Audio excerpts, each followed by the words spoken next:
Şabran rayonunda 1992-ci il təvəllüdlü Sənan həmyerlisi Ümid Şaha xəsarət yetirib. Hadisə Şabran rayonunun Dağbilici kəndində baş verib.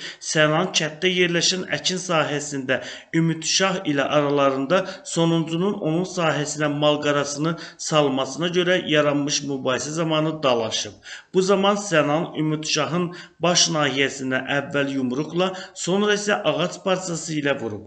Sənanın barəsində Cinayət Məcəlləsinin 128-ci qəsdən sağlamlığa zərər vurma maddəsi ilə ittiham elan edilib. Sənan ona elan olunmuş ittiham üzrə özünü təqsirli bilib.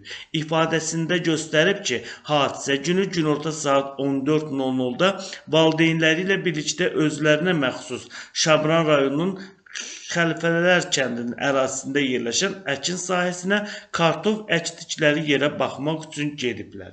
Həmin yerdən bir qədər məsafədə 0,80 hektar torpaq ərazilərində taxıl əkdikləri yer yerləşir.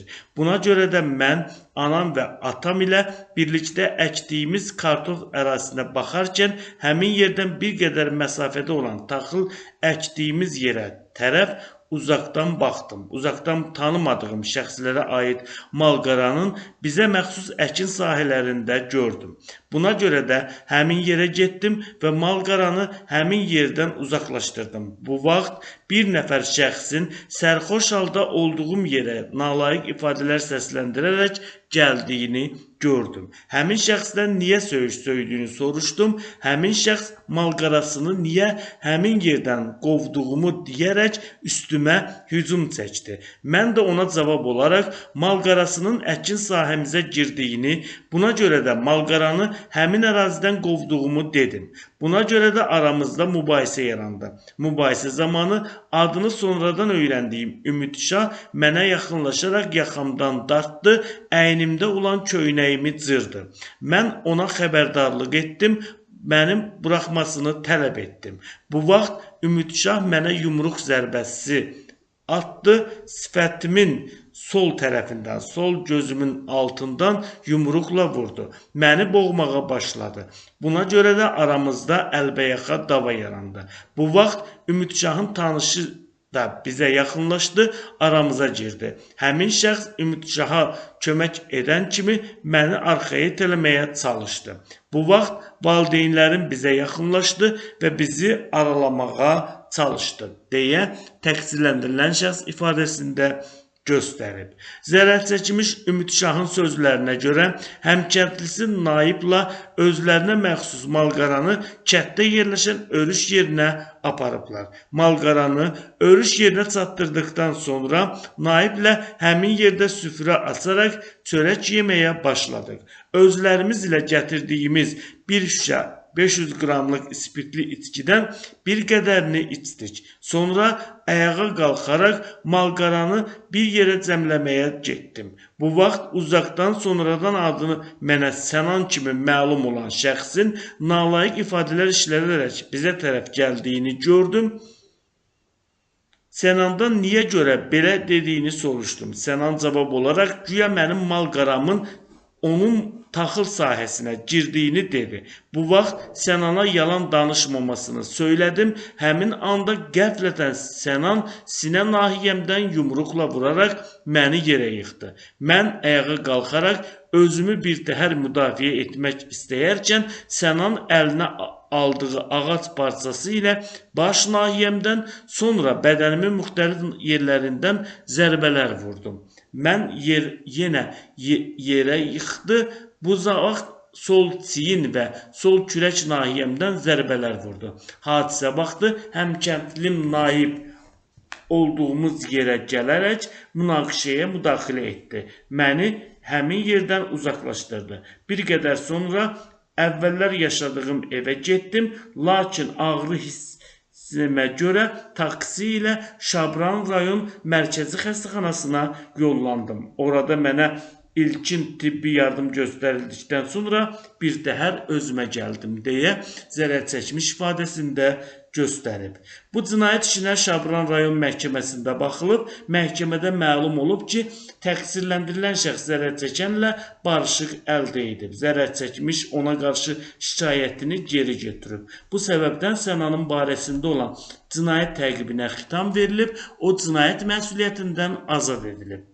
Bundan başqa Daşkəsən rayonunda 1991-ci il təvəllüdlü Aqil həyat yoldaşı Sevilə xəsarət yetirib. Hadisə rayonun kəndlərindən birində baş verib.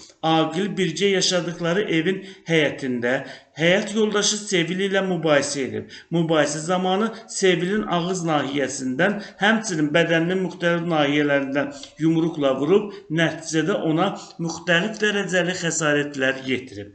Aqilin barəsində Cinayət Məcəlləsinin 128-ci maddəsi ilə ittiham elan edilib.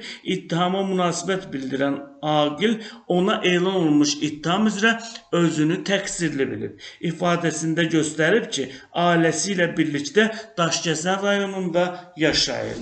Sevil ilə 14 ildir ki, ailə həyatı qurmuşam. Bircə nikahımızdan 3 uşağımız anadan olub. Həyat yoldaşım evdar xanımdır. Hadisə baş verməmişdən təqribən bir həftə əvvəl qohumlarımız bizə qonaq gəldi. Mən evdə olanda müddətdə birlikdə rayon ərazisində gəzmək üçün getdik deyə o ifadəsində göstərib. Təqsirləndirilən şəxs qeyd edib ki, məlum hadisə günü işi olduğundan arvadı qohumları gəzməyə tək gedib. Evə qayıdan zaman evin qapısının bağlı olduğunu, açarın da həmişəki yerdə olmadığını gördüm. Evin həyətində olan zaman arvadım qohumlarım ilə birlikdə evə gəldi. Arvadımdan təklikdə olan zaman açarı niyə mənim üçün saxlamadığını soruşdum. O isə açarın həmişəki yerdə olduğunu dedi. Bu səbəbdən yaşadığımız evin həyətində mübahisəmiz yarandı. Mübahisə zamanı arvadım tərəfindən mənə qarşı nalayiq ifadələr işlətdiyi üçün əsəbləşdim. Onun ağız nahiyəsindən yumruqla, həmçinin bədəninə müxtəlif şillə yumruqla vurdum deyə zərər çəkmiş ifadəsində göstərib. Daşkəsən rayon məhkəməsinin hökmü ilə Aqil 6 ay müddətə azadlığın məhdudlaşdırılması cəzasına məhkum edilib. Təqsirləndirilən şəxsin yaşadığı Gəncə şəhərində yerləşən yaşayış evini cəza çəkmə müddəti ərzində hər gün gecə saat 24:00-dan növbəti gün səhər saat 06:00-a tərk etməsi, həmçinin Gəncə şəhəri ərazi hüdudlarını tərk etməsi qadağan olunub. Bundan başqa ona həmin dövrdə elektron nəzarət vasitəsini gəzdirmək, həmin vasitənin işlək vəziyyətdə saxlanılması üçün ona xidmət etmək, müvafiq məhkəmə qərarı olmadan yaşayış yerini dəyişdirməmək, habelə cəzanın icrasına nəzarət edən orqana iş yerinin dəyişdirilməsi barədə əvvəlcədən məlumatlandırmaq vəzifələrini yerinə yetirməsi tapşırılıb.